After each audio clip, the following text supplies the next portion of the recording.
Hi everyone, this is my run on the Intercession of the Wicked Chaos Challenge, which is Kefka's Chaos Challenge quest. And as always, before we head into the battle, I'll just be giving an overview of this fight as well as running through a little bit on the synergy members that you can bring for the fight. So this fight consists of 3 waves, similar to the regular Chaos Challenge. And on the first wave, you have the Necro Raven, which is a Phoenix type enemy. And as all Phoenix type enemies, when it dies, it actually fully revives itself back to full HP, as well as dispelling any non-framed debuffs that it has. Other than that, it's pretty straightforward. It does have a few HP attacks, so Dark Blast being one of them, which is a pure HP attack, and then it has Magma Wave as well, which will deal HP attack to your entire party, but it doesn't have a Brave component to it, so it will never break you, and therefore the amount of damage it does is rather fixed. And lastly, it has Dark Hole, which is a Brave and HP attack. But overall, it's actually quite manageable, this fight, depending on who you bring. On the second wave, you have the King Behemoth, and something different from the Cosmos fight is that in the Chaos version, there are 2 King Behemoths that you have to deal with. And the mechanic behind the King Behemoth is that they have self-buffing mechanics through Roar and Mighty Roar, which grants themselves a whole range of generic non-framed buffs. After that, because of their buffed stats, they will deal a lot of damage through Lightning Lash, which is a group magic brave attack, and sometimes will also use HP attacks in Gyro Tail or Meteor. So the key here is to try to remove their buffs as much as possible and keep them broken as you damage them down to 0. And on the final wave is the Sahagin Shamans, and this is nothing new. They've been featured a few times before, most notably also as the final wave in the Abyss Perfectum Stage 3. And as you've probably faced before, the Sahagin Shamans always have a mechanic where one of them will grant the 2 of them buffs, and this is done through the Supplication for Grey Smooth, which grants 5 generic buffs to themselves. And because this is a Chaos fight, once they hit 50% and 75% HP threshold, they also get the normal Chaos buffs to their stats. So all these buffs can stack, which means that if you allow them to remain buffed, they become pretty challenging to deal with. And on the later parts of the fight, they tend to use HP attacks more frequently as well, which comes in the form of Multi-Skewer and Urgeist's Power. Urgeist's Power also can inflict debuffs to your party. So as you can see, this Chaos fight has bosses that can grant themselves a whole range of buffs, and that's why Kefka is heavily featured in this fight. He makes the Chaos run much easier through his debuffs. So I'll be running through the synergy characters and what they bring to the table to help you complete the Chaos fight. And since I mentioned Kefka, I'll start off with him. So Kefka is the key featured unit in this event with the release of his LD and burst weapons, and he really helps out a lot here, not only because his debuffs will mitigate a lot of damage that the bosses can do, but he also acts as a pseudo dispeller because his debuffs can displace the buffs the bosses grant themselves, because all the buffs they grant themselves are non-framed.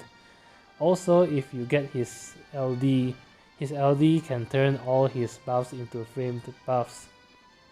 And this means that If you use him to debuff the enemy and turn the debuffs into framed buffs, the bosses only has 6 buff slots in total. Kefka can deal 6 debuffs, meaning that if you enframe all 6 of his debuffs, the bosses will not be able to buff themselves any longer because there's no available buff slot. So that's the key mechanic behind this fight.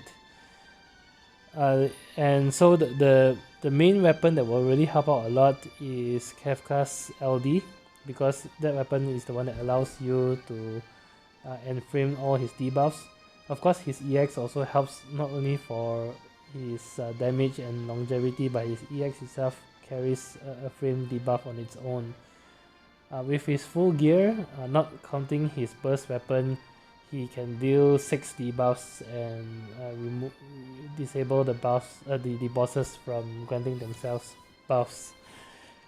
Having his burst weapon really helps a lot as well, because his burst allows you the opportunity to apply all 6 debuffs and frame it in one go.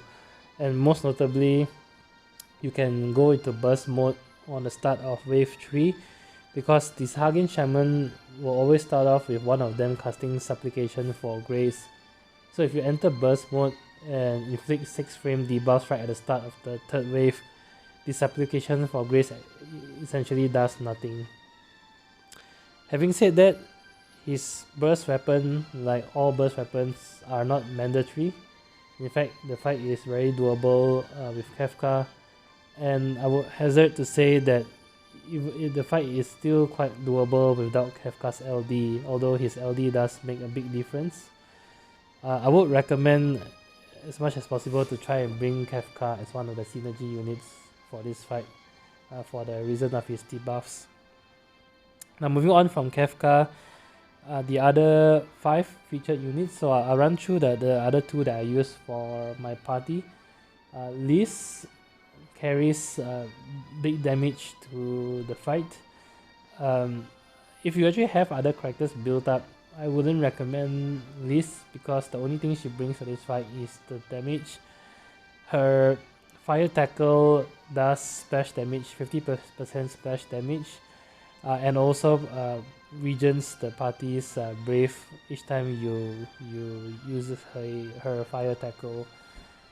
Because she's a synergy unit, she does hit fairly hard, and due to the fact that she can use purification to grant herself a free skill, she actually has insane longevity, so she does very well as a damage dealer in this fight. But that being said, the other synergy units also bring heavy damage to the table, some of them even more damage than Lyse. So I would say she's actually not top tier for this top pick for this Chaos Challenge, but I already had her at 3-3, hence I decided to use her. Freya, I managed to pull her EX through tickets, and as you can see, she's at 0 out of 3. With Freya, she does have a useful last stand built into her EX, which can be helpful if you are finding it difficult to withstand the multiple HP attacks the bosses can do, in particular if you don't bring Kefka to the fight. She also has 10% HP regen passive, and another 10% if you have her at full 3-3 EX, so a total of 20% HP regen if she is fully maxed out. Because the healing in this synergy fight is very limited, only Freya and Ares can heal. Having the HP regen can be quite useful for the Chaos Challenge fight. And of course, she also buffs the party's attack and max brave, and she does nice splash damage through her skills as well. Now the other 3 synergy units, first of all you have Shadow. Shadow is the best DPS unit, or the best synergy DPS unit in this fight out of all the 6 available units. And definitely if you have Shadow at 3-3, he's a better unit than Lyse in terms of damage dealing. He also of course has 70% evasion, which can be helpful if you are worried about the HP attacks the bosses can do. Next up is Seymour. So Seymour is the second debuffer in this fight other than Kefka, and he's there as a backup debuffer in case you don't happen to have Kefka. Seymour is a reliable pick as well. He cannot enframe his debuffs, meaning that when the bosses buff themselves, then you don't have to use Seymour to debuff the bosses to push off the buffs. Other than that, he does okay damage because he chains his skills together, but I wouldn't recommend bringing both Kefka and Seymour to this fight because there's only 6 debuff slots available and Kefka already takes up all 6. So really only bring Seymour if you don't have Kefka built up. And lastly is Ares. So Ares is notable here because she provides burst healing, and she's the only synergy character here who provides the burst healing through her healing wind. And she does have nice auras as well as 20% damage overflow from her EX, and she actually does quite nice magic damage at this point of the game even. So she's quite a good pick if you have her built up, and technically I would also have preferred using her over Freya, but it's just I don't have her built up. So before we head into the fight, my party is Kefka fully limit broken with his burst, Lyse at 3-3, and Freya again at 0 out of 3. And all characters are maxed at their summon boards and as far as possible in their character boards. Freya being 2 out of 3 character boards because she's not fully maxed out on her EX. I use Brothers as the summon because I don't expect my HP to drop with Kefka in the party.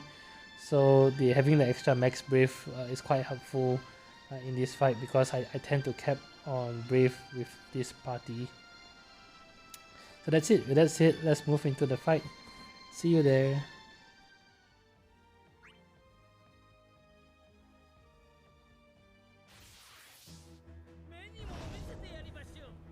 Alright, so starting off the Necro Raven. So the start of the fight is all about getting set up in terms of party buffs and debuffs on the Necro Raven. So I use Kefka using Light of Judgment and Shrine to max out all 6 debuffs on the Necro Raven. Lyse starts out with her Elixir Field to buff the party, and likewise Freya you can see with her Rises Wind, and then after that with her Dragon Breath attack. Thereafter, Freya and Lyse deals quite a lot of damage while Kefka keeps the Necro Raven crippled.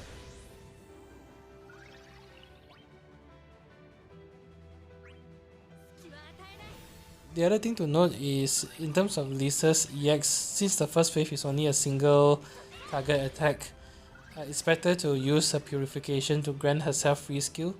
If you leave 5 stacks of a Purification buff up while she uses her EX, it is going to be a plus version of the EX, which does extra damage, but her EX caps out at 9999 damage per enemy, and it's better to use the plus version only when there's more than one enemy in the field. Generally, I like using her Purification to grant her free skills more than having the plus version of the EX.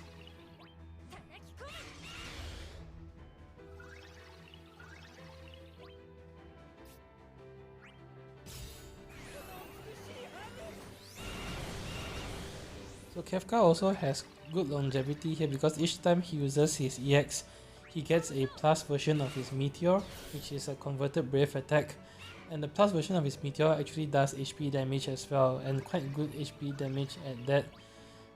And because his EX is fairly fast charging, he tends to cycle between EX, Meteor, and EX again pretty fast with very few skill users in between. And one thing to note before you kill off the Necro Raven the first time, if you happen to have Kefka in your party, it's important to use one of his LD to enframe all his debuffs before you kill Necro Raven. Because once Necro Raven revives, it dispels all non-frame debuffs from itself. So as you can see here, because I've enframed all the debuffs, they stick to the Necro Raven even after it revived itself.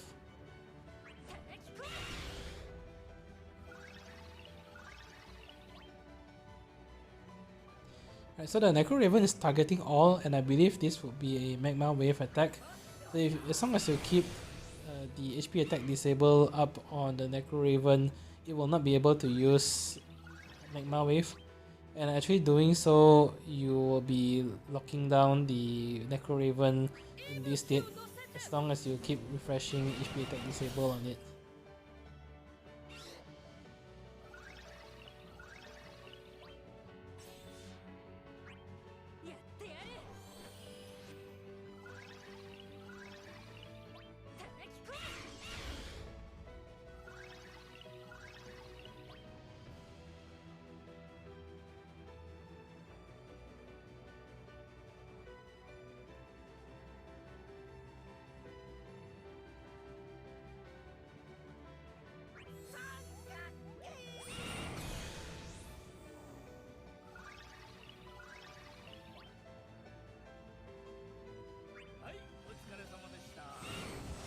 Next, as you will notice here, if Kefka's debuffs have already been enframed through his LD, if you refresh them through his S1 or S2 before they wear off, the refreshing of the debuffs will also be enframed, so you do not need to keep using his LD again, so long as you refresh the debuffs before they completely run out.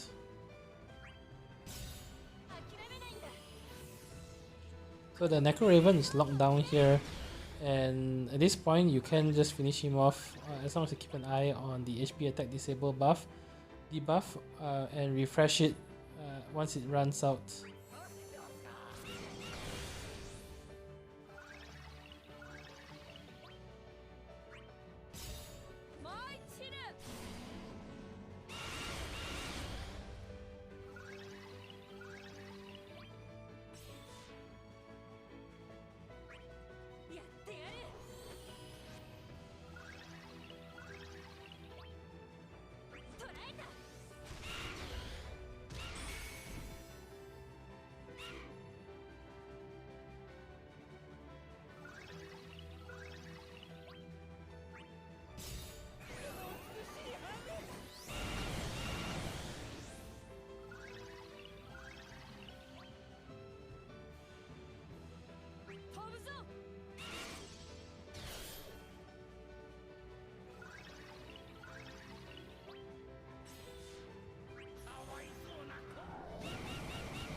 Okay, so second wave is the repeat of the first wave, so the King Behemoths will use Roar, I believe either on their second or their third turn. You know this is coming when they start targeting themselves. So the best bet if you have Kefka is to fully debuff them and use his second LD charge here to enframe his debuffs. If the King Behemoths are fully debuffed through his Trying and Light and of Judgment, and these are all enframed, King's Roar will not be able to grant them any buff. Essentially, it's a free turn for you where it does nothing.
Right, so here is where you see the King Behemoths targeting themselves, and this is a sign that they are about to use Roar to grant themselves all the buffs.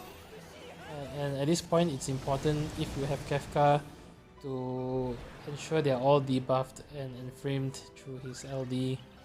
And if their debuffs are running out, you should try to refresh them before the King Behemoth's turn, because if they are not framed, they will get pushed off once the King Behemoth uses Roar on their turn.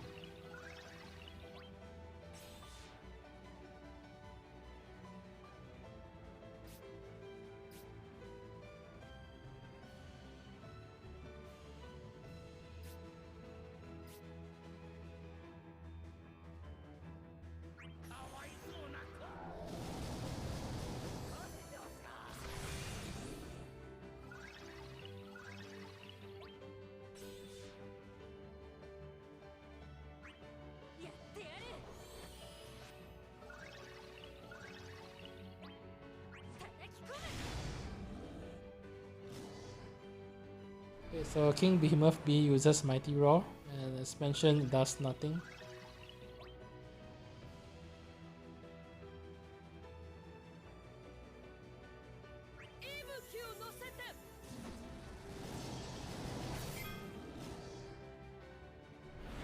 And likewise as well with King Behemoth A doing Mighty Roar here. The debuff, the Trine debuff ran out after that, but it doesn't matter there because he's wasted his turn already. Now after this, both King Behemoths are targeting all, and this is a sign that they're about to use Lightning Lash. I'm not too concerned about it because it's only a brave attack, and because they're heavily crippled with debuffs, the Lightning Lash doesn't do a whole lot of damage.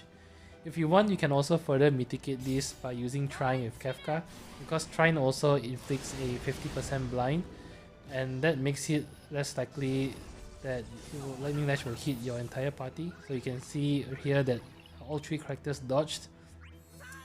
The blind is only 50%, so usually at least 1 or 2 characters will get hit by Lightning Lash. So here, again I got lucky that all 3 characters dodged.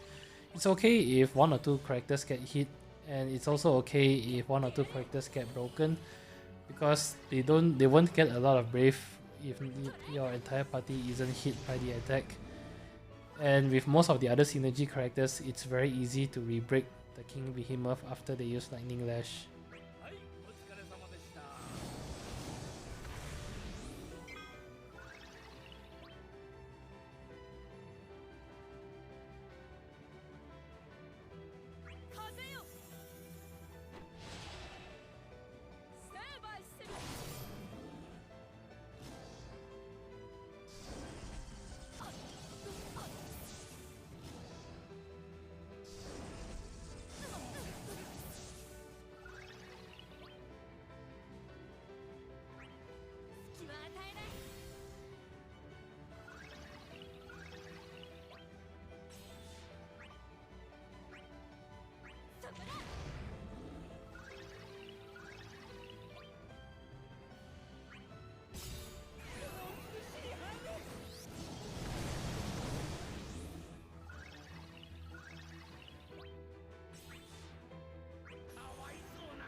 Okay, so starting on the third wave, here if you have Kefka's burst, it's the best time to use his burst is at the start of the wave 3.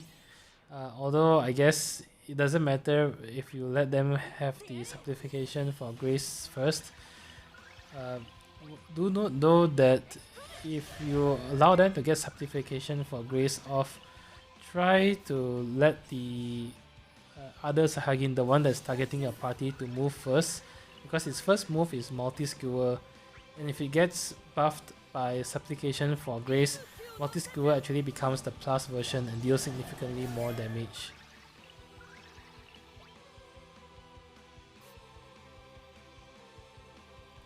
Right, so here I have Kefka use his AA and then go into burst mode. Now, if you don't have Kefka's burst, it's not the end of the world. It's really still pretty manageable. To this point, you should really only have used 2 of Kefka's LD skills.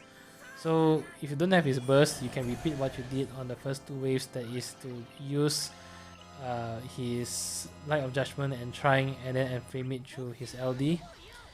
You may want to allow the Sagain Shaman in that case to use Supplication for Grace first, because otherwise it will use Supplication for Grace and push off Kefka's debuffs before you can frame it through his LD.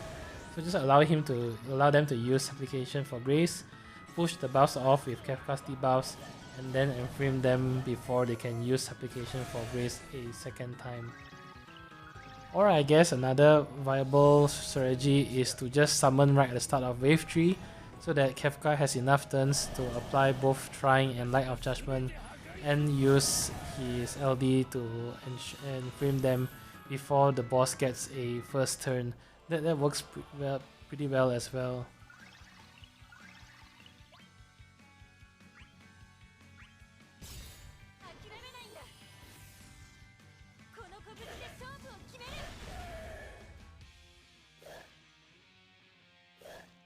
Right, so Sagain Shaman B is about to use Supplication for Grace again, but because they are all hit with 6 frame debuffs, it's going to be doing nothing for them.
I made a minor step up here. I actually meant to use Summon before the boss's next turn, but I lost sight of the turn count here.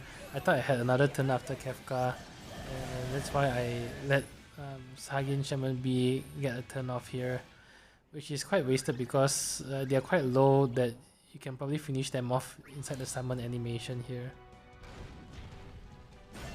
So I guess this is also a sign that if you have Kefka's burst, the summon is not really needed. If you don't have Kefka's burst, then just use the summon in place of his burst, as I mentioned earlier.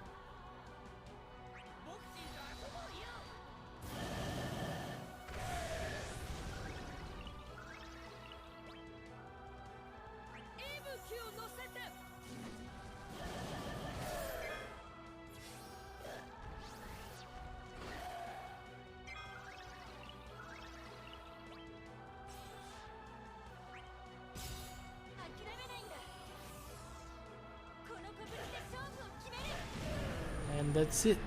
As always, if you enjoy the video, do leave a like, leave a comment or subscribe. It really helps a lot. Till then, I'll see you in the next chaos fight. Bye bye.